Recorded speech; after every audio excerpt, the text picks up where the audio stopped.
Riwayat Orang Kudus 9 Maret, Santo Gregorius dari Nisa, Uskup dan Bapa Gereja.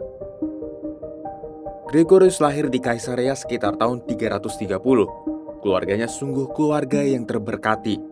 Ibunya seorang martir, dua orang kakaknya adalah Basilius Agung dan Petrus Sebaste, yang keduanya digelari kudus oleh gereja. Demikian juga Makrina, saudarinya yang tertua. Gregorius dikenal aktif di dalam masalah-masalah gereja dan berpengaruh besar di dalam beberapa konsili dan sinode. Ia dididik oleh kakaknya Basilius Agung, kemudian ia menikah dengan Theosebia dan dianugerahi beberapa anak. Sebagai aktivis gereja, ia diberi tugas sebagai lektor, tetapi tugas suci ini ditinggalkannya karena mulai tertarik pada pekerjaan sebagai pengajar ilmu retorika. Pekerjaan ini pun ditinggalkannya lagi karena dianggap tidak berkaitan sedikitpun dengan hal-hal keagamaan. Karena ketidakpuasannya itu dan lebih-lebih karena pengaruh kakaknya, ia kembali aktif dalam tugas-tugas yang berkaitan dengan urusan-urusan keagamaan.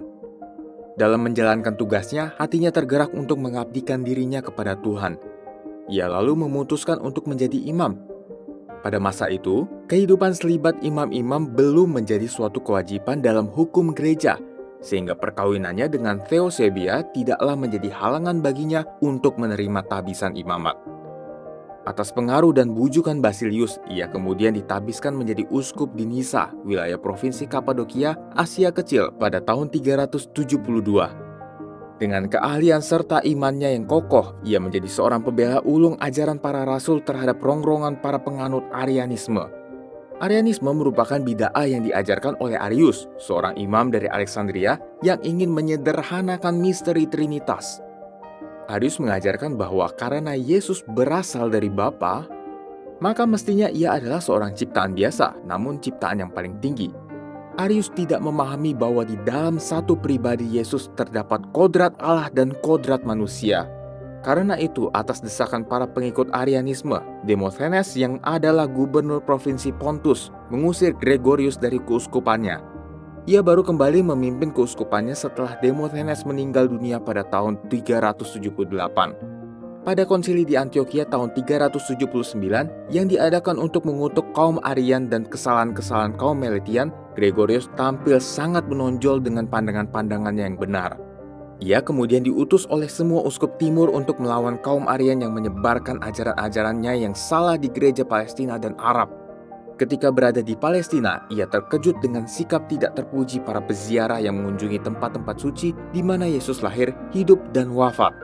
Ketidakpuasan dan kemarahannya dituangkan dalam tulisan-tulisannya. Di dalamnya, ia mengingatkan semua orang Kristen untuk menaruh hormat pada tempat-tempat suci tersebut.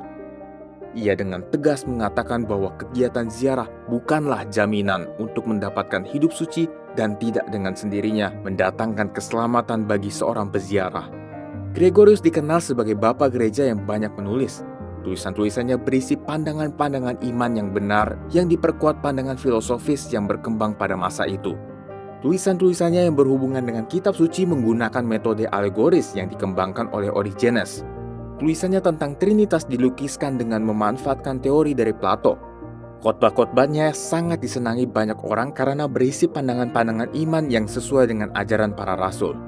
Pada konsili di Konstantinopel pada tahun 381, Gregorius aktif memberi pandangan-pandangan tentang ajaran iman yang benar. Gregorius meninggal di Nisa pada tahun 394.